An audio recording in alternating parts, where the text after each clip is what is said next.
returning viewers, and welcome to Talk About It, where we discuss any and all aspects of wellness to help you live your best life. For those new to Talk About It, I'm your host, Stephanie Powell, and I'm very pleased to announce my recurring guest, Sooyong Kim, who is a healing practitioner and author of the upcoming book, Immigrant Consciousness Healing for Beginners. As our Talk About It regulars know, Sooyong joins me each month here on Talk About It to provide us with a sneak peek into each chapter of her book. So thus far, over the past few months, we've discussed 4 of her book's 8 chapters, which each uncovers a different aspect of healing. So when we put into practice all of the wonderful tips Sooyong provides from each chapter, we're gifted with so many tools in our healing toolkit to take a holistic approach each day in our healing journey. And it is, Talk About It family, it's a daily practice, and we're taking steps each day toward a healthier version of ourselves. And I have to tell you, I'm finding the information that Sooyong is providing us in these monthly sneak previews deeply, deeply beneficial. And our hope is that you're finding this information useful too. So Talk About It family, please join me in welcoming back Sooyong Kim. Yes. Thanks so much for having me, Stephanie. Yes, thank you for being here and trusting Talk About It, this platform, to give people, before the release of your book, giving them just really the salient points from each precious chapter. Each 8 chapters, I'm finding as we go through each of them, it really is like peeling an onion.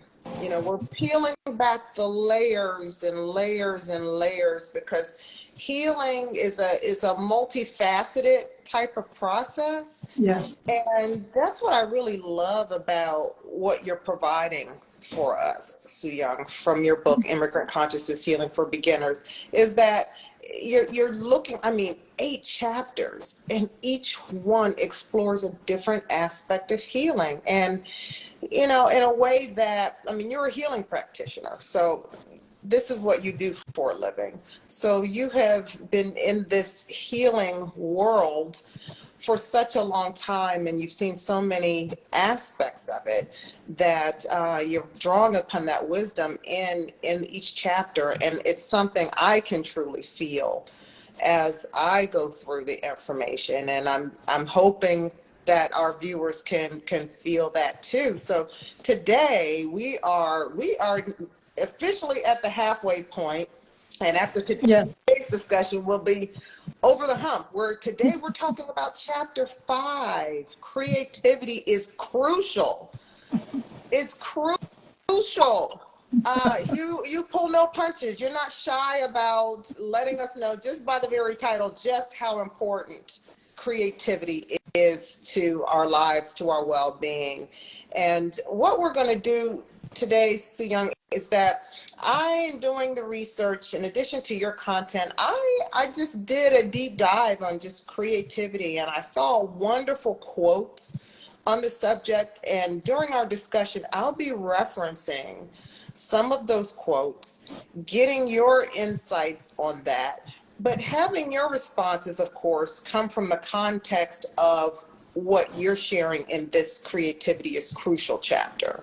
So really, really interested in getting your insights on that. And let's start off with the title. Creativity is crucial for what exactly? And why is it crucial? That's a strong word. Creativity is crucial. It is a strong word. Yes, it is a strong word. But I do believe that in living our daily lives, if we don't feel that we are creative in some way, something is lacking. And I think it's easy to kind of fall into the rabbit hole of, what am I doing with my life? And, well, is this worth it? You know what? I'm just pushing paperwork or whatever that you're doing in the office. And what is it all for? And when you bring creativity into the solution, then you feel like there's some kind of a purpose that you're living. So creativity is something that it's interesting. You say if we're not creative in some way each day, that something is lacking, and it is often those questions. It's like, what is life all about? Am I living life on purpose? Yeah. Am I doing what I'm supposed to be doing? And those are the questions that we often ask. I think some of us throughout our lifetime, we start asking those questions as young children, and then we go through each of the stages of development. And that just seems to be kind of the age-old question. What is it all about? And am I doing what I'm supposed to be doing in this lifetime? And so it's interesting, I think, in terms of your describing creativity as crucial. I think that it's something that you kind of innately feel when you're not having those creative juices stir, and we're not kind of living in a creative way. I'm gonna pull on a quote. I don't know if you've heard of the American computer scientist Edwin Catmull, but he's also the co-founder of Pixar, and he was the president of Walt Disney Animation Studios. And this is what he says about creativity. He says, I apply the term creativity broadly. He says it's problem solving. We're all faced with problems, and we have to address them and think of something new. And that's where creativity comes in. And I found his kind of perspective on creativity very interesting, because oftentimes we think that, and I myself, you kind of think, oh, it's mainly some artistic endeavor that involves music or dance or photography or writing. Yeah. So how do you define creativity? What are the key ingredients? I mean, I do agree with that quote. The difficulty is that in the culture, we're taught to look at creativity as something that's more artistic. And I think it's difficult to get away from that kind of thinking. Because I remember when I was working in an office, even though I was doing marketing and analysis and so forth, and travel and all that, but I still felt that I needed some kind of artistic kind of outlet. So I remember taking different classes, pottery and art, and doing some writing and all that kind of stuff. So that's the way I was thinking at that time, at that point in my life. But I do believe that anyone in any job can be creative. It's just the way you do your job every day. I mean, you don't have to, like, for instance, when you're driving to work, you don't have to take the same exact route every day, right? I mean, you can, you can kind of explore different places if you have a little bit of time, maybe a more scenic route or something like that. So in your daily life, I mean, let's say you're in customer service, maybe you can say, oh, I'm going to create a challenge for myself to see how this person reacts to this such and such. So I think there are many different ways of doing it, but I myself, at that point in my life, felt that it had to be something artistic. Yes. Well, seemingly a notable American dancer and choreographer, an author named Twyla Tharp, she tends to agree with us. I know you worked in New York for a time. She lives in and works in New York City. And she says that creativity, she agrees, is not just for artists. It's for business people, like you mentioned, looking for a new way to close a sale. It's for engineers trying to solve a problem. It's for parents who want their children to see the world in more than one way. I love that. And I love how she gave different examples, and she kind of pulled upon business and science, and then she took it down to the children, getting them to see the world in more than one way. Kind of like your example of driving to work. You don't always have to take the same route. And I think that's where innovation is born, when you are looking at seemingly some of the most mundane and routine things, but just kind of flipping the lens a little bit and looking at things from a different perspective.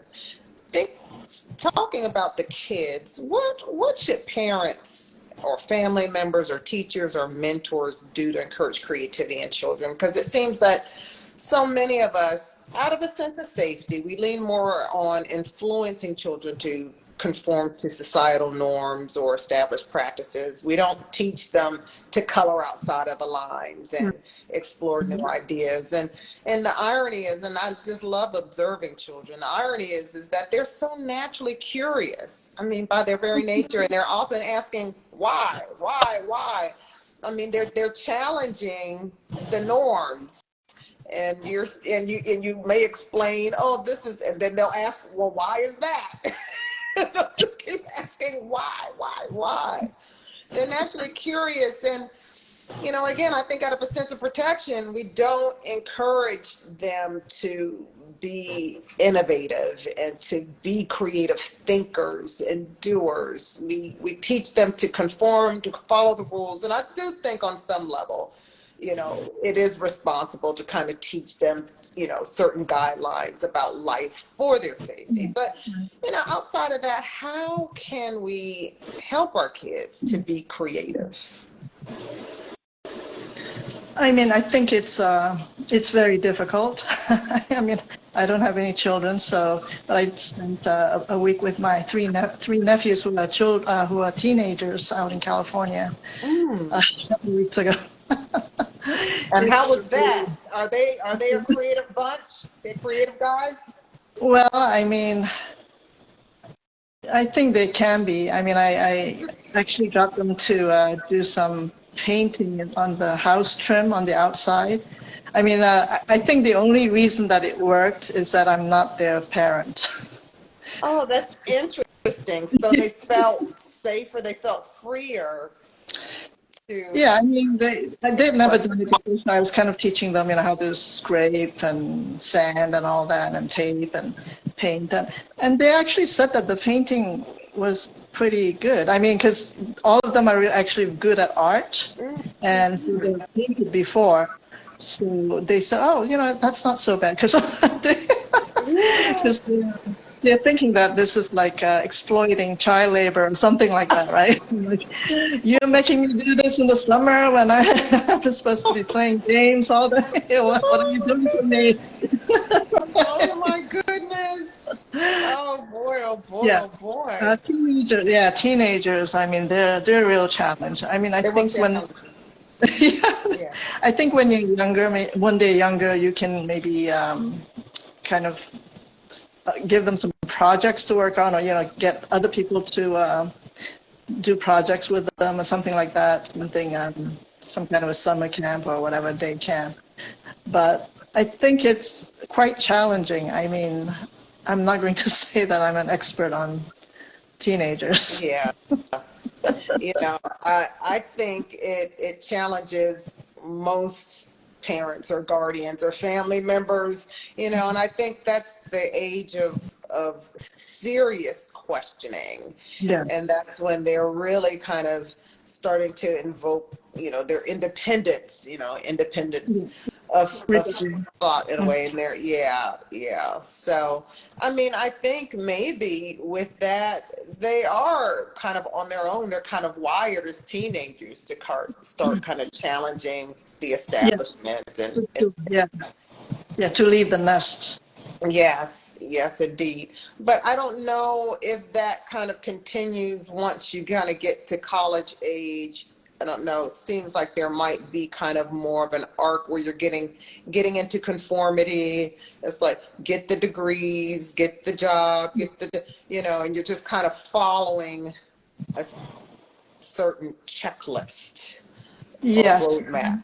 And most kids do follow that route, going to college and all that kind of stuff. So, I mean, I did ask my oldest nephew, who will be a senior this year, do you want to go to college? And he said yes. But the question is, is he going to be able to get in? Because he's been goofing off a lot.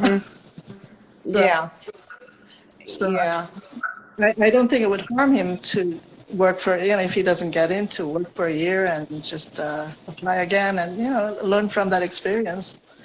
Do you think that his response was just kind of a part of the, dare I say, programming, or that he really does want to go to college? I mean, I'm sure all his friends are planning to go. Uh-huh. So, I mean, what else would he do if he didn't go? I mean, he would have to get a low-paying job, right? So, I mean, that wouldn't be.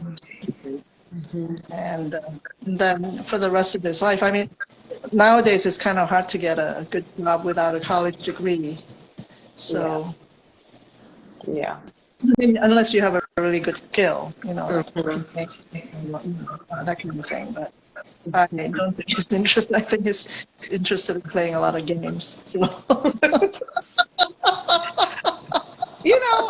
Again, it's interesting what people have made lucrative careers out of. Yeah. Just, again, following their passion. I'm sure he would love to design games, but I mean, first you have to be really good at computer programming. Yeah. I mean, Yeah. so in order to get to that stage, you really have to have that the basis. Yes, absolutely. So is there a general process we should be mindful of when being creative? Is there like just generally, I mean, a creativity by its very nature is kind of open and free. Is there kind of a process or certain things that are inherent in the creative process, such as open-mindedness or, tapping into our authentic self, or, factors like that? Is there a process or things that we should follow as we're expressing our creativity? I mean, for me, I don't know about other people, but for me, like say I'm going to make an acrylic painting,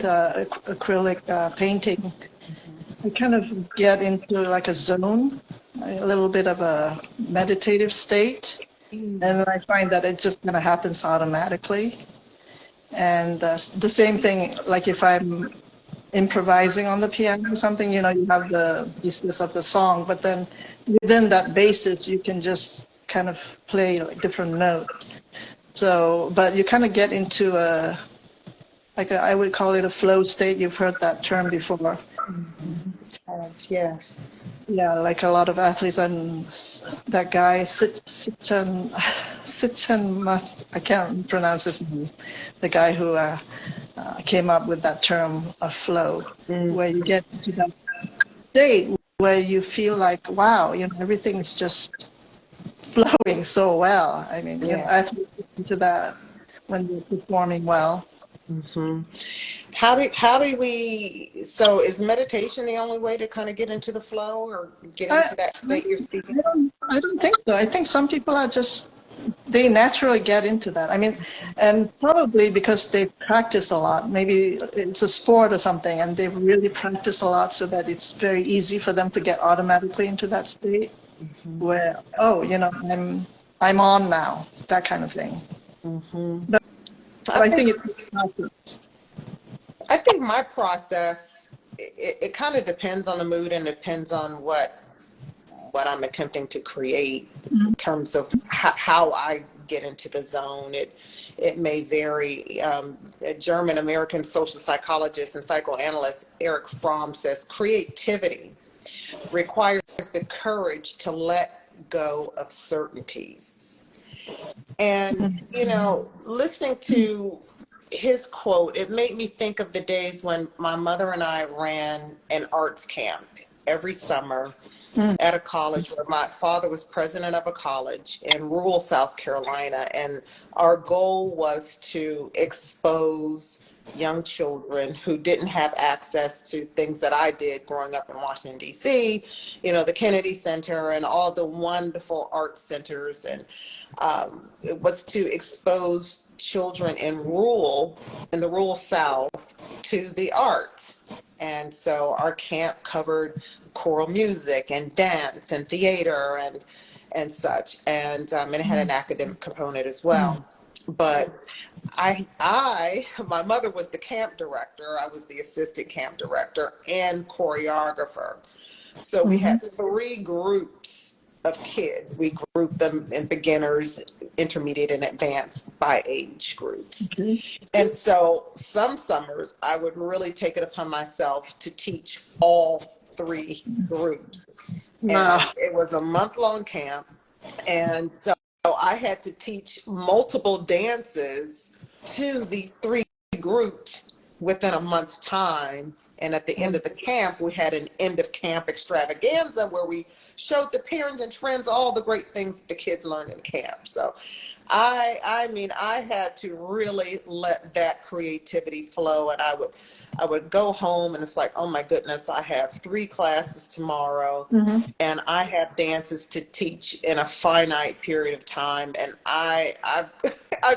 and I would just really get into a state where I would just, like Eric Fromm said, release, let go of certainties. Just don't even think so much about the steps. Just think about kind of the end result and just kind of opening yourself up to,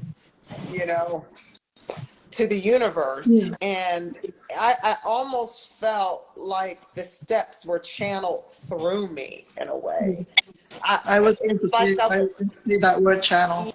Yeah, I would feel, Sooyong, like I almost wasn't really conscious of, my coming up with the steps, and the choreography would just flow, and I would have like 3 dances to teach, the next day to the kids. And it was just amazing. I would think back and say, boy, how did that happen?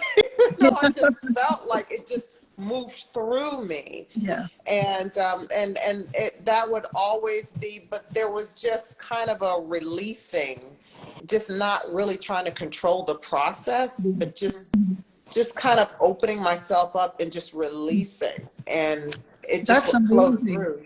That's amazing at that young age that you were able to do that, because I mean, you tried for years to use and relinquish control, and it's not easy. Yes, it's not. Sometimes it's good when you feel like you're kind of pressed and you almost have no choice but to release. It's just like, I'm not doing a great job of trying to control every single step and having and forcing it. And so just opening up and just allowing to be far more effective. And I noticed the same thing, with Art, my husband, everyone, Art, who produces music, and I would just be amazed. It seemed like the music would just kind of move through him, that he was just the vessel through which the music came. I mean, I would leave him in the studio, kind of come back an hour or so later and hear this wonderful composition, and I would just sit back and awe, like, how in the world did you do that? He's very good at it. Really, really good. Yeah. But I think the best stuff comes when you just kind of open yourself up to it. You're not relying solely on physical skill. Yeah, because I mean, when you look at the best artists and innovators and so forth, I mean, some of them were just taking naps and then they would wake up with an idea, right? Yes. We were watching a special about a guy who did just that, who worked with Russell Simmons and with an original rap group back in the day, and he would just he was just showing his process, and he was just kind of kicking back with his legs on the couch and just kind of vibing and enjoying a good time, and it was just, but magical stuff would come from him, and just being so analytical about the music that spawned some of the greatest hits of our time. It was just amazing just watching him just kind of chill out in flip-flops and shorts and just kind of, not your typical, business mogul. But and I think some of these companies nowadays, they're really getting it. I think they understand that innovation and creativity require more than just applying what you learned in school or being proficient in a very technical way. And they're allowing people to approach work more holistically. And it's like, don't worry about what you're wearing necessarily. You know, of course, nothing offensive, but, you know, come to work, wear your jeans, wear your, take a nap, in the afternoon. I think Google has rooms where you can take naps. So yeah, Yeah. and well aware of all and we're very relaxed about the way people behave and so forth. Yeah, I think relaxation is key to the process. Mm-hmm. And again, not being constricted and just kind of relaxing into it and not stressing yourself out in the process. I think that's really kind of counter to the creative process. You know, Stephen Covey, the best-selling author of the popular book, The 7 Habits of Highly Effective People, he says, all things are created twice. First mentally and then physically.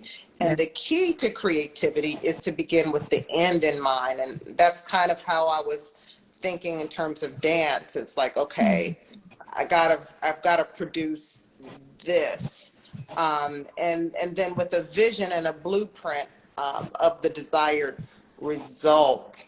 What are your thoughts around Covey's philosophy? Just kind of starting with the end in mind, just kind of focusing on the goal and kind of keeping your eye on the prize and not necessarily obsessing over every single step and dictating how you get there. What do you think? Yes, I agree with that. And the other thing also that other people have said is to get into that feeling of the finished product. How would you feel when you saw that, or whatever you saw the song or saw the book or saw the recital?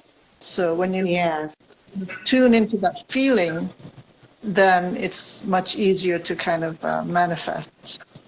And so you're getting kind of into visualization, just kind of visualizing that end result, but even more so than seeing it, but it's kind of getting into the vibration of it and feeling. Yeah, getting into that feeling of, oh yeah, I was accepted.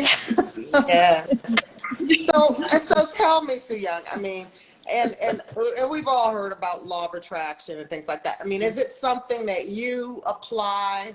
I mean, have you really worked at being intentional about getting into the vibration of, oh, how would it feel, and acting as if you've already achieved it? Do you do that?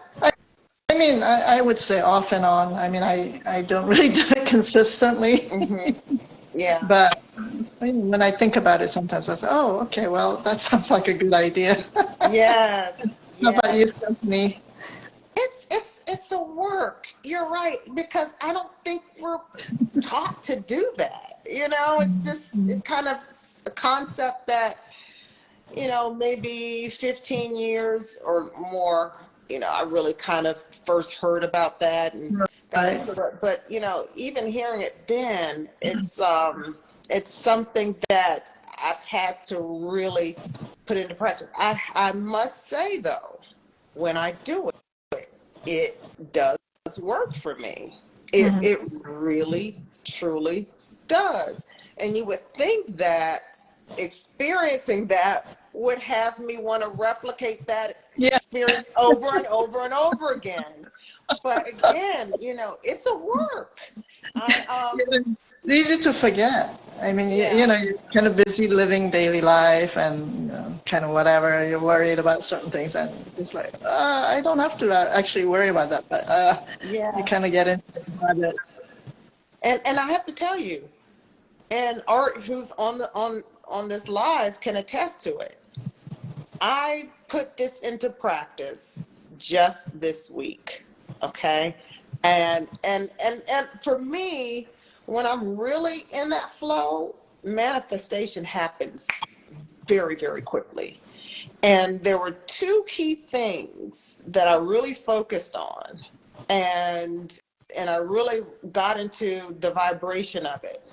And I'm telling you, within an hour, I mean, one was a financial thing, and things that I just did not expect. Just didn't see it coming, didn't expect, and in two things, 2 days back to back. You know, I was just like, oh, wow, okay. And then it was, you know, something in another instance in my life. And I was like, wow, this really does work. And I've seen it play out many, many times. He's telling you, he's saying within minutes, yes, I'm a witness. You know, and it's just really, really amazing. And I've seen it play out time and time again in my life. Right. So I know that it works, and I highly encourage people to give it a try. Yeah. And just release to it. But what are the benefits of creativity? You talked earlier about, you know, having a sense of purpose and such. But, you know, what are some of the other benefits of creativity? First and foremost for self, and then for others. What are the benefits of creativity? I mean, again, going back to the title, creativity is crucial. I would imagine there's certain aspects of that for oneself as well as for others. What are they? Yeah, I think you have a sense of fulfillment as you're being creative. And generally speaking, when you have that, then you tend to be happier and nicer to other people. I mean, you know, unless you're like Van Gogh or something, I don't know. Maybe if you're mentally ill, maybe it won't work. But generally, I mean, the more fulfilled you are, that you're going to be a pleasant person to be around, as opposed to somebody who's just, hey, my job, you know, that kind of thing. Just like a lot of complaining, bitching going on, that kind of thing. But who wants to hear that, right? So you're like, oh, hey, you know, I'm going to do this, and I'm excited about it. Yay, you know. I think it's infectious, that feeling. Yeah. Oh, you know, I'm really so happy for you that you found something that you're looking forward to. So. Yes. You know, I'm a communications person by profession. And I think some people look at that as, oh, wow, isn't that fun? You know, you're just having so much fun. You know, you get to create these visual things and do videos and, you know, do all of these things and oversee the creation of publications and, you know, what fun. And people tend to look with what feels like a little bit of envy, like, wow, you get to do that? Right. Wow. You know, and I do feel very fortunate that, because I do consider myself to be a very creative individual. And like we spoke to earlier, I could take something that may not on the surface seem like the most creative thing, and it just kind of becomes something, you know, unexpected. I don't know. Again, I think it's just kind of an opening and releasing yourself to the possibilities of what it could be. And it doesn't necessarily have to look like an old iteration of this thing. You know, there's always opportunities to do something a little different, or to take it to a different level, or to incorporate something. I know one time we had a family birthday celebration. It just so happened that so many family members' birthdays were late January, early February. And so somehow I have two nephews, January 28th and February 4th. Oh my goodness. Okay, so that's exactly how our birthdays fall in the family. And I tell you, they're probably about, and I didn't know this when I was starting to plan, but as the names started racking up, oh, did you remember so-and-so? We had probably about a dozen family members whose birthdays fell within this time frame.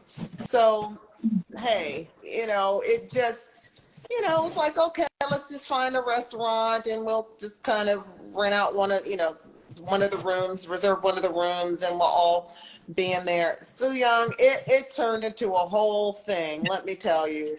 We had, since it was, Valentine's Day coming up in about a week, we had the little Valentine's candies for everyone. We had family trivia where we got to know each other in a very different way. It's like, how many people lived in like more than 5 states in their lifetime?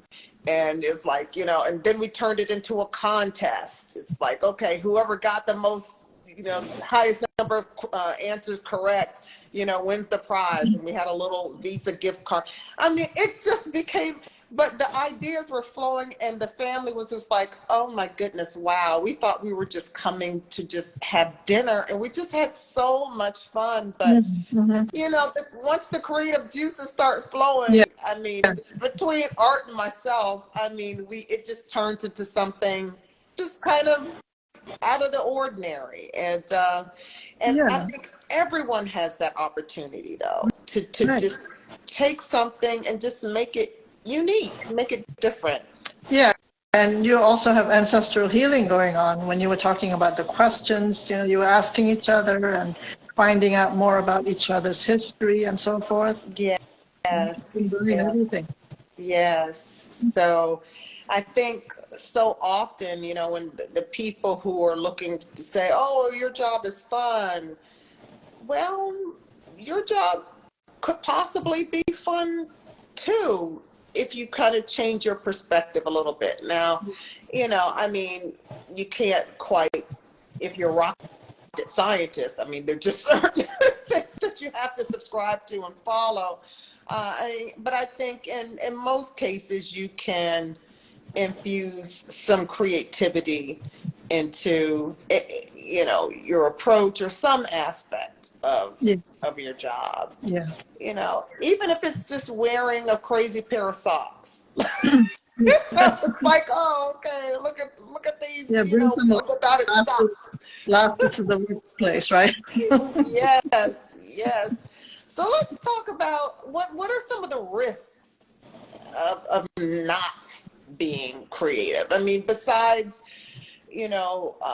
just not being as satisfied with life. I would imagine there's some other risk, either personal risk or kind of larger societal risk to our not being creative. What are your thoughts around that?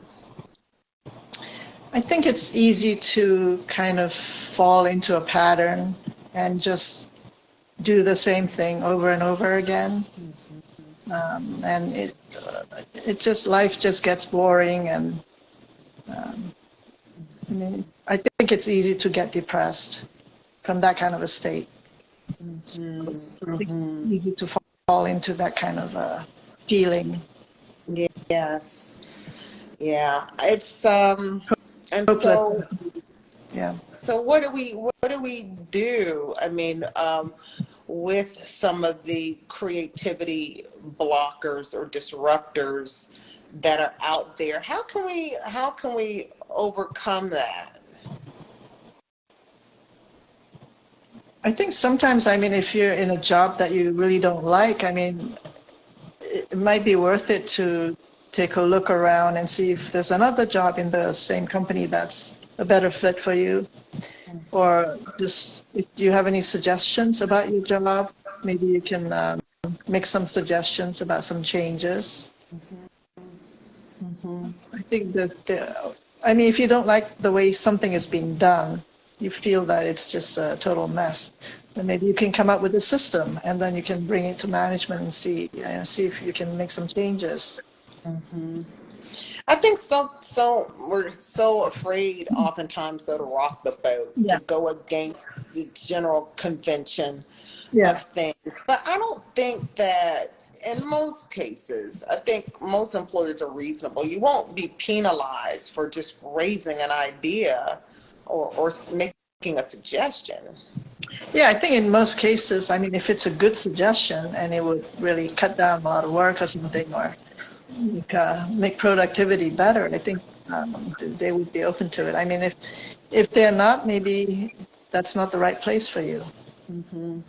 You know, at my place of employment, we have something called a quick win program. Mm-hmm. And it's designed to give a monetary reward for quick win ideas that help to streamline work processes, that help to spur innovation, to help us do our jobs better.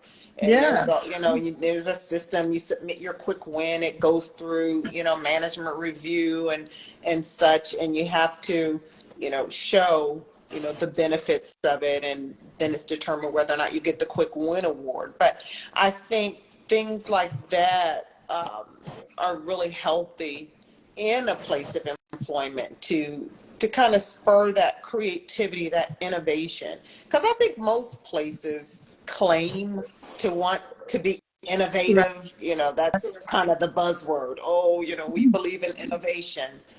But I'm not sure that all companies walk the walk.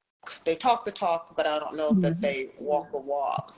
Yeah. So I love programs like the Quick Win program. Yeah, not everybody has that, and unfortunately, there's some people who have ego issues going on, so they might not they might not like it if somebody one of the workers comes up with an idea. I mean, it's it can be difficult, but I think you can really come up with different ideas. I mean, maybe you can even, you know, if you're in a situation like that, maybe you can just start your own company. I don't know. I mean, like really a really great idea, and then who knows, right? Yeah. I mean, a lot of people said getting laid off was the best thing that happened to me because I started my own company, right? Right.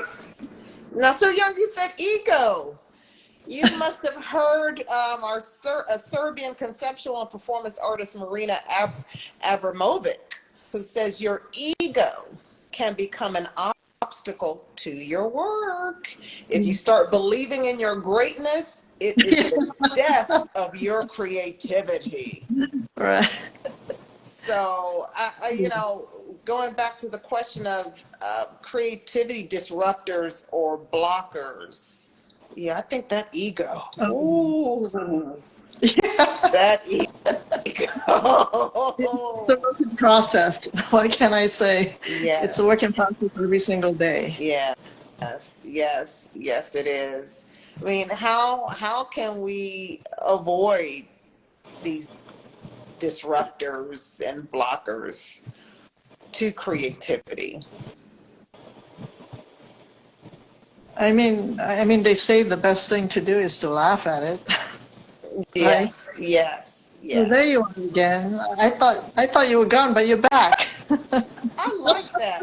You know, for me, I think it requires a level of vulnerability and self-awareness. Yeah. To know, I mean, it goes back to chapter 1 of your book, Sooyong. It goes back to chapter 1, inner wisdom. Knowing when it's, you know, when it's spirit talking versus, or your inner wisdom talking, or ego. And you really need to tune in and be honest with yourself. It's so funny about that exercise of really tuning in to knowing, okay, who's in the driver's seat? Sometimes ego is so strong that we'll sit there and try to convince ourselves that it's our inner wisdom, knowing full well it's ego. It's devious, very devious. It's just so persistent, isn't it? Yes. And they'll try to convince you that, oh no, I'm operating off of inner wisdom. And it's like, okay, you expect me to believe that? I think I know the difference, but if you don't, well, that's for you to figure out. But, you know, I just think that is a really, really great blow to creativity. And it's interesting when you can kind of see it play out with, you can see it more easily in others, I think, than yourself. When you're watching it kind of play out with someone else, and you're like, boy, you know, this could be so great if ego just got out of the way. Yeah. And I don't know. Let's see. Are you gonna allow me to use you as an example? There are times when he has worked on a project, and I'll describe it, a music project. And I think sometimes, and he's the producer, and I think sometimes people see the person who's in the production seat as having the control or the fun or whatever. And they won't respect the boundaries. They want to be the writer, the engineer, the producer, and it's just like, it becomes an exercise of ego rather than kind of allowing the different people who are part of the creative process to let their strengths come to bear for the greater good. I find that happens a lot in a team environment, a team atmosphere, where one or more people, they're trying to drive it and it's like they almost strangle the creativity. It's sad when you see it happen. They almost strangle the creativity out of the process as egos trampling along and just trying to control. And it's so sad when you see the potential if ego just got out of the way and just allowed greatness to just flourish from the various parties. So are these usually the artists who are behaving this way? Pardon? Are these the artists who are behaving this way? Sometimes it's maybe one of the songwriters, like a lyricist, like, okay, I'm writing the lyrics, and then then they kind of want to produce, and then they kind of want to be the engineer, and and I've seen it play out where they're in the studio and there's this award-winning engineer who has engineered records for Michael Jackson and all these other people. And it's like, you have this great engineer, just let him do his job, but they're trying to play everybody's part, everyone's role. And that's not to say that you can't have a recommendation or a suggestion. Right. But when it gets to the point where you're literally, just trying to do all of the various jobs, then it's like, well, just do it yourself. Yeah, why don't you just start your own record label and do everything yourself, right? That's what you feel like having. Yes. Another person, spoke to, and this is something that may play into this example as well, Sooyong and Art. Someone said, to add to the subject of creativity blockers, there's an American poet, Sylvia Plath. She says, the worst enemy to creativity is self-doubt. Mm-hmm. And sometimes that is kind of the thing that fuels the ego. It's self-doubt. And so ego says, well, I can't come and look like I don't know what I'm doing.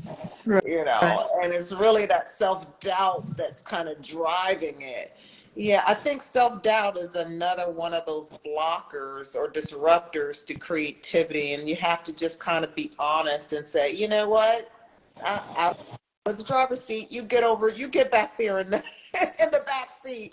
Yeah, exactly. Driving here, ego, and just you're not in charge. I mean, and I've been very honest with myself at times. I'm like, okay, Stephanie, we're on a path here. Yeah, that's ego. Let's throw that away. Let's just throw that away and just put it in its place and move forward in a healthier way. And again, I think it's just being self-aware and being honest with yourself. And when you really want the best outcomes for yourself and others, I think it's easier to do that. Right.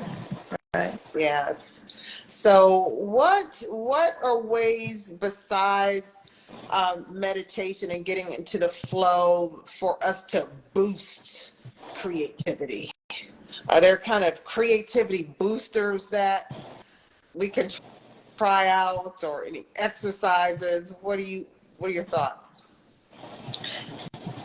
I mean, it depends on each person, but I mean, for me, listening to some music really helps. I mean, I'm sure Art would agree. And kind of being out in nature really helps me as well. I mean, doing some things that are very healing for the soul can really help to bring that creativity out. Maybe some laughter. Yeah. A good laugh, and you just, okay, I didn't think about doing it that way, but that might be a good idea. Yeah, I think those are such great examples. I think anything that kind of gets you out of this overthinking. Yeah, the mental. Yeah. Yeah, I think that is so great, and music is oh yeah, that really does it for me. That's so helpful. So, is everyone creative? Everyone, regardless of age? Yes, Everyone. I do. Yes. I mean, when you look at little children, I mean, every little child can draw, right? And paint and do arts and crafts. I mean, they can do everything. But at a certain point, they're like, oh, no, I'm not good at art. I'm not good at writing. I'm not good at music. I'm not good at whatever, right? Calligraphy and singing.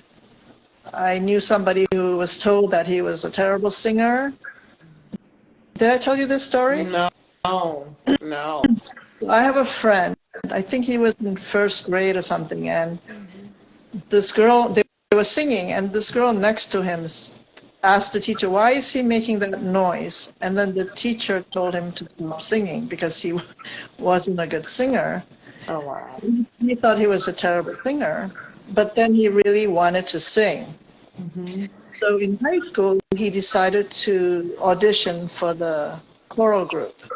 And the director looked at him and said, you know what, I'm going to take a chance on you. So, you know, now he sings opera. I mean, I've been to his... I mean, he's an incredible singer.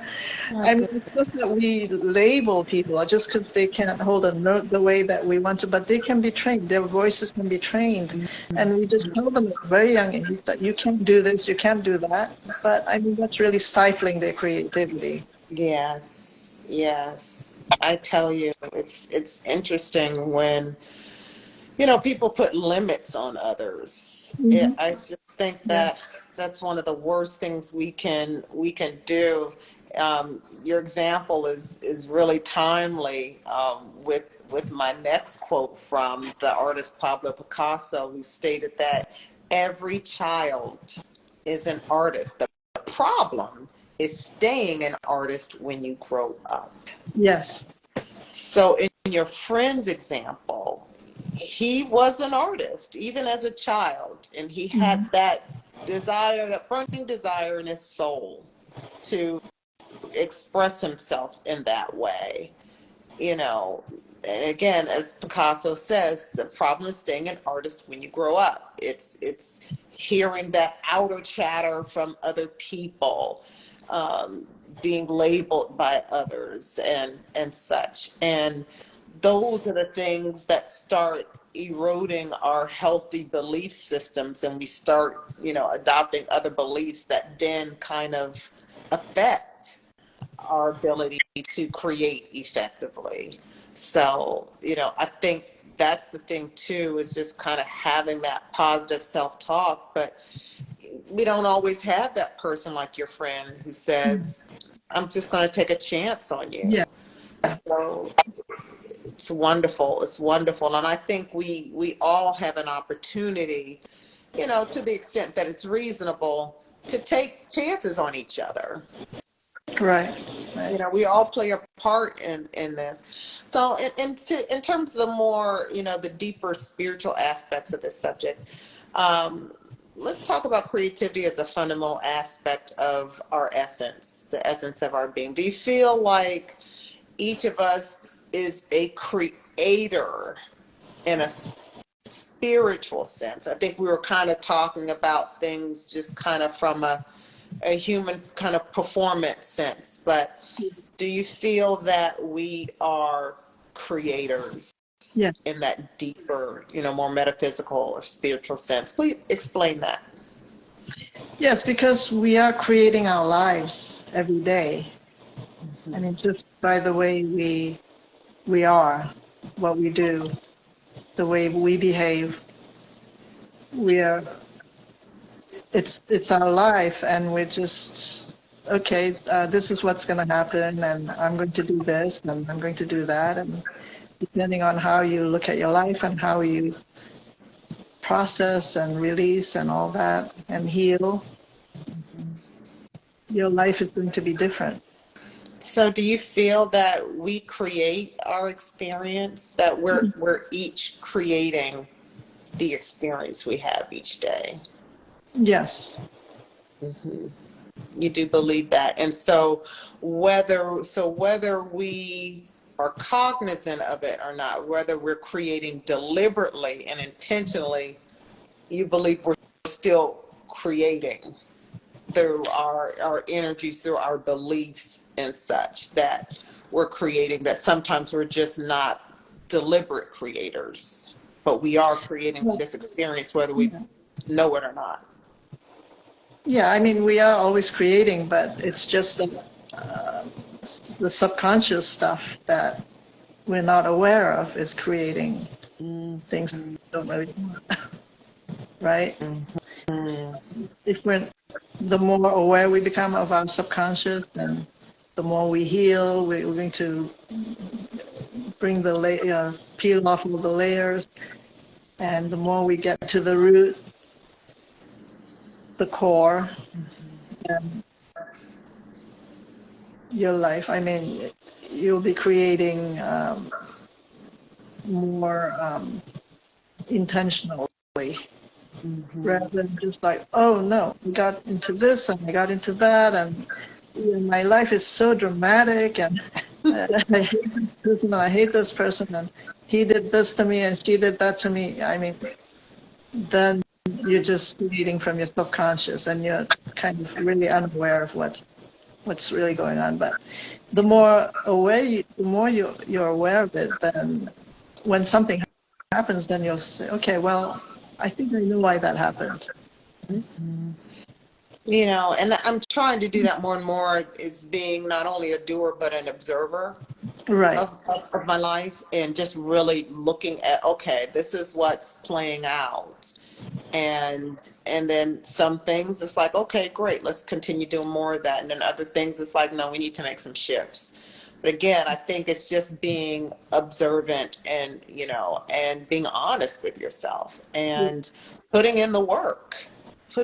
Yeah, and figuring out what you need to learn. I mean, what is my lesson here? Why did this happen? And very often, when I really take a look at something that happened, I'm just like, okay, I think I did judge this person this way. Mm-hmm. I didn't think he was going to come through with it, and he didn't. Yes. Well, Sooyong, I mean, what else do we need to know? I can't believe this hour just flew right by. Before we close out, what else do we need to know about creativity is crucial? I think just being aware that you are constantly creating can be very helpful in your everyday life, and to realize that when you create something that you're not too happy about, that you can think about what it is that you needed to learn, and that you don't have to re-experience that thing again. Yeah. And meanwhile, I mean, just be very open to creativity in all aspects of your life. So well said, Sooyong. We are going to be back next month Chapter 6. You want to tell them what Chapter 6 title is? I love it. Self-acceptance. Oh my goodness, everybody. Chapter 6 is on self-acceptance. And I think that really hits here right in the heart for all of us. So can't wait to put out the video short on that chapter that we want you to take a look at before we come back next month to do the deeper dive in the Talk About It Live. So thank you for tuning in to tonight's Talk About It Live session on Chapter 5 of Sooyong's book, Immigrant Consciousness Healing for Beginners, where we discussed creativity is crucial, and yes, it is. So looking forward to the next chapter, Chapter 6, on self-acceptance. Sooyong, thank you. It's always such a pleasure, such a joy speaking with you. Thank you for being here and sharing your wisdom with all of us. And thank you, Talk About It family, for tuning in. This recording will be here on Instagram and on the Talk About It YouTube channel. Also check out Sooyong's website, sooyongkim.com. Until next time, be well, everyone. Take care. Bye, Sooyong. Bye. Thank you for watching, and be sure to subscribe to our Talk About It YouTube channel and turn on notifications. Also, check us out on our social media. Hope to see you next time.